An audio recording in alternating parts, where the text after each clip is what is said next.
दोनों फोरमों की ओर से केएमएम और एसकेएम नॉन पॉलिटिकल के जो आज मोर्चा शंभू और खनौरी बॉर्डर पर चल रहा है, उनका आज 23वां दिन है लगभग। और जो हमने ऐलान कर रखा भी आज अन्य अन्य राज्यों से किसान दिल्ली मार्च शुरू करेंगे, तो हमने 6 से शुरू करने की बात की गई थी। अब दूर दुराडे है, कोई कहे कि आज ही दिल्ली पहुंच जाएंगे, ये संभव नहीं है। तो एक तो ये है अब चलेंगे, अब सरकार चलने देगी नहीं चलने देगी, कोई पैदल होगा तो उसका तो मालूम नहीं कितने दिन लगेंगे आते आते। रेल को भी अगर जहां से भी आए, रेल से मध्य प्रदेश से आए तो भी आज नहीं पहुंच सकते। बिहार से तो शायद कल भी समस्या, साउथ इंडिया से तो शायद 2-3 दिन लग जाए। ये पिक्चर क्लियर होते तो कह लीजिए 7, 8, 9, 10 तक का समय लगेगा, जो हम सोच रहे हैं। अब जो नजदीक के राज्य थे उनसे तो हम आगे बढ़ने वाले नहीं हैं, तो दूर दराडे के राज्य हैं। राजस्थान पास में है पर उसकी भी दूरी काफी है, वो भी 7, 8 से पहले वो भी नहीं पहुंच सकते, जो अभी दिख रहा हमें। तो एक तो आज जो है वो मार्च तो शुरू होगा, आज कुछ लोग कर लेंगे, 6 से बोला सा बढ़ेंगे, कुछ 7 को कर लेंगे।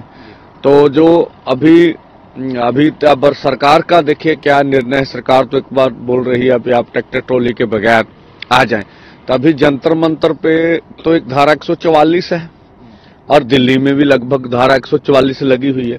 तो इसका मकसद तो केंद्र सरकार स्पष्ट करे, इसका मकसद क्या है। दूसरा, आज 23 दिन हो गया और इससे 5 दिन पहले से आपके लिए 28 दिन से पंजाब हरियाणा के बॉर्डर बंद कर रखे हैं। तो जो पंजाब की आर्थिकता का नुकसान हुआ है, इसके लिए केंद्र जिम्मेवार है। जो लोगों को, व्यापारी हैं, हमारी बहुत सी वेजिटेबल सब्जियां बाहर जानी है, बाहर से माल बहुत सा अंदर आना है, हर तरह की सप्लाई है।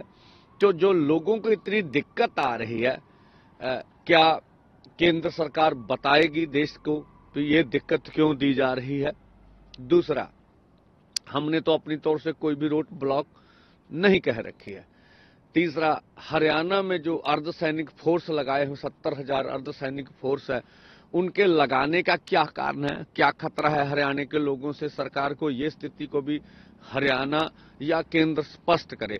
अभी भी जो दिल्ली में गाजीपुर है, सिंगू है, टिकरी है, वहां सर्विस रोड अकेले खोले गए। हम तो कहते हैं सारा खोल दीजिए, हम तो बहुत दूर है। और हमने ये भी फैसला कर रखा है अभी पंजाब हरियाणा तो आगे बढ़ेगा नहीं। तो जो दिल्ली के लोगों को समस्या आप दे रहे हैं, दिल्ली के व्यापारियों का नुकसान कर रहे हैं, वो नुकसान किस लिए कर रहे हैं, इसका जवाब भी केंद्र को देना चाहिए। तीसरी बात है कि अब जो केंद्र जो बात हमारे सामने आ रही है, वो तो अपने इलेक्शन लड़ने में मगन है, ठीक है। अब केंद्र के रिश्ते अजय मिश्रा टैनी से या मोदी सरकार के भाजपा के क्या, ये भी स्पष्ट हो गए, ठीक है जी।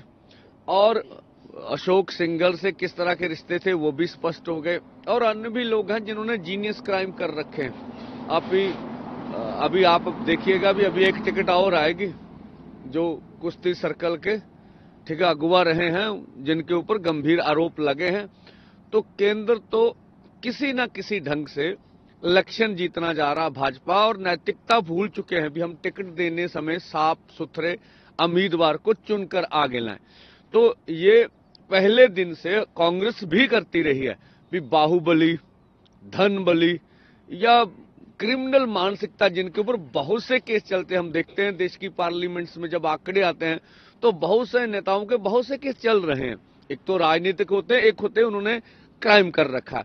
तो इस तरह के नेताओं को अगर आप टिकट दे रहे हैं तो देश के सामने कौन सी बात रखना चाह रहे हैं, ये तो बात स्पष्ट करनी पड़ेगी। तो हमें लगता है जो हम बात कहना चाह रहे हैं, देश के किसान मजदूर के ऊपर कोई भी ध्यान नहीं है। तो ये जो हम बोल रहे हैं, और जिस तरह से मीडिया पे ऊपर ये पंजाब का आंदोलन है, ये खालिस्तानियों का आंदोलन है, ये जो पंजाब की सरकार उन्होंने आंदोलन चला के रखा है, और ये कांग्रेस वाले आंदोलन चला रहे हैं, और बहुत से अन्य बोल रहे हैं ये भाजपा ने बैठा रखा है आंदोलन में। अब देखिए ये बातें स्पष्ट कैसे होगी। तो ये क्यों हो रहा है कि लोगों के बीच एक परसेप्शन बना दी जाए, वो आंदोलन के प्रति दुचित्ती में चले जाएं कि क्या सही है क्या सही नहीं है, इस तरह का पूरा जोर लगा हुआ। तो आंदोलन तो दिन प्रतिदिन बढ़ रहा है। अब देखिएगा जब रेल रोको आएगा ये आंदोलन कितना बड़ा है, हम आज नहीं कहते, ये सारी स्थिति को स्पष्ट कर देगा। भाजपा के राज्यों में पूरा हमारे ऊपर जबर होगा, और अन्य जगह पर हमारे लोग निकलेंगे और रेलगाड़ी पर बैठेंगे। ठीक है, तो जहां स्थिति जबरदस्ती वाली नहीं होगी, लोग तो हमने तो बोल रखा है, आप भाजपा के राज्यों में भी हमारे किसान खेत मजदूर पर जबर मत करिए, और देख लीजिए कि देश का किसान साथ दे रहा कि नहीं दे रहा। हाँ देखिए सरकार बड़ी है, अगर आप छापामारी करेंगे जबरदस्ती करेंगे तो हमने तो बोल रखा है भाई टकरा कर हम सरकार से जबरदस्ती कोई भी कार्यक्रम नहीं करेंगे भाई, फिर जैसे जो समर्था होगी उस ढंग से हम लोग कर लेंगे, लेकिन लोग निकलेंगे और देश भर का आंदोलन बनेगा। तो जहां तक अब सवाल है एमएसपी लीगल गारंटी कानून का, उसके ऊपर कोई भी, तो मैं तो बोलता हूं भारत सरकार स्पष्ट करे, वो बनाना भी नहीं बनाना। तो लास्ट मंत्रिमंडल की मीटिंग में क्या ये इसके ऊपर कोई चर्चा हुई? तो मंत्रिमंडल ही तय करता है ना भी क्या देना है। अगर उसमें कोई चर्चा नहीं हुई है तो इसका मतलब हमें ये देने वाले नहीं है, किसान मजदूर का कर्ज खत्म करने वाले नहीं है। इसी के साथ जो हमारे केस समेत पंजाब दिल्ली में डले वो भी वापस लेने की तैयारी नहीं है, लखीमपुर का इंसाफ नहीं देंगे। बिजली बिल 2023 जो बना रखा उसके ऊपर तो बोलते भी नहीं है, उसके ऊपर तो वार्ता भी नहीं हो रही। अब इतनी ओलावृष्टि उत्तर भारत में, अंधेरी झक्खड़, फसलें खराब हुई, तो इनके अब पंजाब प्रदेश अध्यक्ष बोल रहे हैं भैया फसली बीमा योजना की मांग करिए। भाई हम तो कर ही रहे हैं, इसके ऊपर स्थिति स्पष्ट कर दी भी सरकार अपने दम पर लेके आएगी। आप तो कारपोरेट के हिसाब से बना के रखे वो। तो ये बातें यार, नरेगा 200 दिन 700 दिन दिहाड़ी, तो किसी मांग पर के ऊपर केंद्र से कोई बातचीत या केंद्र से कोई जो वो बोल के बताएं कि ये मिलेगा ये नहीं मिलेगा, उनकी क्या WTO से भारत बाहर आए उनके ऊपर भी स्पष्ट कर दें। हमने तो स्पष्ट कर दिया ना कन्वेंशन करके, इतना क्या नुकसान।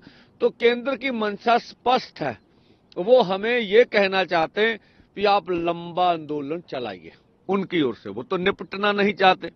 ठीक है, वो हमारा दम परखना चाहते भी कितनी देर तक आप आंदोलन लड़ोगे। केंद्र का जो साफ हमें संकेत है कि कितनी देर तक आंदोलन लड़ोगे। हम नहीं चाहते हम सड़कों पर बैठे, या हमारा ये भी अनक का सवाल नहीं भी हम आंदोलन चलाते रहे, लेकिन उनकी ओर से जो अगर हमसे बैठकर ये मांगों का हल नहीं किया जा रहा तो यही संदेश है भी कितनी देर तक बैठोगे। तो हम अपने लोगों से कहना चाहेंगे भी जब तक केंद्र हमसे ये मसलों का हल नहीं करते तब तक हम बैठेंगे। एक दो चीजें थोड़ा सा क्लियर कर दीजिए, क्योंकि आज का दिन इम्पोर्टेंट है आंदोलन के लिहाज से। आपने बताया कि देश भर से किसान जो हैं वो दिल्ली की तरफ जा रहे हैं। आपने ये भी बताया कि कई जगह पर धारा 144, अगर दिल्ली की हम बात करते हैं तो ऐसी परिस्थिति में क्योंकि जाहिर है वहां पर पुलिस कहीं ना कहीं जरूर रोकेगी, जैसा कि आप भी जानते हैं। तो अगर किसी तरह की स्थितियां जो हैं वो बनती हैं, कहीं रोका जाता है, तो क्या वहीं पर बैठने को लेकर कोई आंदोलन की आगे की रूपरेखा है या क्या चीजें हैं, ये सब चीजें एक बार क्लियर कर दीजिए। कुछ पैदल भी क्योंकि किसान जा रहे हैं, ट्रेन से जा रहे हैं, बसों से जा रहे हैं, हो सकता है बसों में रोका जाए, हो सकता है ट्रेनों में रोका जाए, हो सकता है पैदल भी रोका जाए। ये तमाम चीजें और स्थितियां क्लियर कर दीजिए। देखिए ये तो मोदी सरकार का चेहरा अलग ढंग से नंगा हो जाएगा कि ये लोकतांत्रिक सरकार नहीं है। खुद बोलना कि आप ट्रैक्टर ट्रॉली छोड़कर आप दिल्ली आ जाएं और इस तरह आप धारा 144 या साथ ही कामन पर गिरफ्तार करना, ये तो उचित नहीं होगा। मैंने तो बोला आपको भी केंद्र बयान देता, फिर ठीक है आपने अन्य राज्यों से ये बात तो कर ली भी आपकी ट्रैक्टर ट्रॉली नहीं आएगी, तो भाई यहां पर आके बैठिए, आप पीसफुली ढंग से अपना आंदोलन चलाइए। तो अभी तक ये बयान तो आया नहीं। इसकी मंशा है कि सरकार किसी भी कीमत पे देश के किसान खेत मजदूर को राजधानी में घुसने नहीं देगी। तो जो भी हमारे लोग हैं वो जो हम वर्तमान दिशा में, आज तो मुझे नहीं लगता कोई पहुंचेगा, ठीक है, तो अगर जो भी किसान संगठन वहां पहुंचेंगे, जो भी नेता होंगे तो वो जो स्थिति सामने उत्पन्न होगी उसके हिसाब से अपना फैसला कर लेंगे कि वो स्थिति में है कि धरना लगा सकें, वो स्थिति में है भी अब सरकार गिरफ्तार कर रही है गिरफ्तारी दे दे, जो भी वो उनका निर्णय होगा, जो भी वहां पहुंचेंगे भी किस तरह से जो स्थिति उस समय उत्पन्न होगी किस तरह से हैंडल करना है। और अभी क्या कोई संकेत भी मिला आपको सरकार की तरफ से बातचीत का? हाँ देखिए, अभी तक सरकारी लिखित कुछ नहीं है, अब पर्दे के पीछे बातें चलती चुलती रहती हैं, कोई सरकार का न्योता अभी तक है नहीं है। दूसरा हम आपसे ये भी कहना चाहेंगे, जो कल पंजाब सरकार ने विधानसभा में बजट पेश किया, अब जो खेती सेक्टर के लिए बजट था बेशक 1% ही वो भी घटा दिया। अब भगवंत मान जी दावा, पंजाब एग्रीकल्चर स्टेट है तो वहां खेती का बजट बेशक 1% ही घटा है, और जो डिवर्सिफिकेशन करना था उसके ऊपर पिछले 1100 करोड़ था 500 करोड़ कर दिया, तो ये भी बजट घटा है। तो जो भगवंत मान सरकार का दावा था पंजाब को क्राइसिस से निकालेंगे, तो इस बार भी तो उन्होंने कहा भी हम अपना काम चलाने के लिए कर्ज लेंगे, ये बजट में ही प्रावधान है। तो ना तो हम अपना रेवेन्यू अधिक इकट्ठा कर सके, 13% बोला रेवेन्यू इकट्ठा कर, तो क्या 13% से हमारी बात चल जाएगी? तो हमारा तो माली घाटा बहुत ज्यादा है, 3 लाख करोड़। अब जो भगवंत सरकार ने कर्जा ले लिया अधिक हो गया, पंजाब के सर कर्जा बढ़ गया।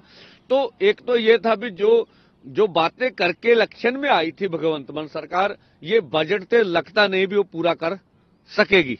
जो बजट पेश हुआ, ठीक है, नया कोई टैक्स नहीं लगाया गया तो कुछ किसान मजदूर को दिया भी नहीं गया, तो ये बजट मुझे लगता है कि निराशता वाला बजट है हमारे पंजाब के किसान और खेत मजदूर के लिए।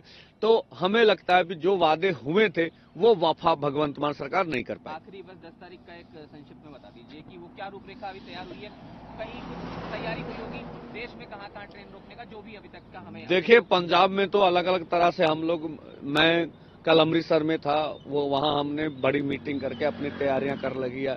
हर्क यूनियन केएमएम पूरी तरह सरगर्म है, पूरे गांव में पंजाब में लगा हुआ है, एसकेएम नॉन पॉलिटिकल भी लगा हुआ है, सभी देश के संगठन लगे हुए हैं।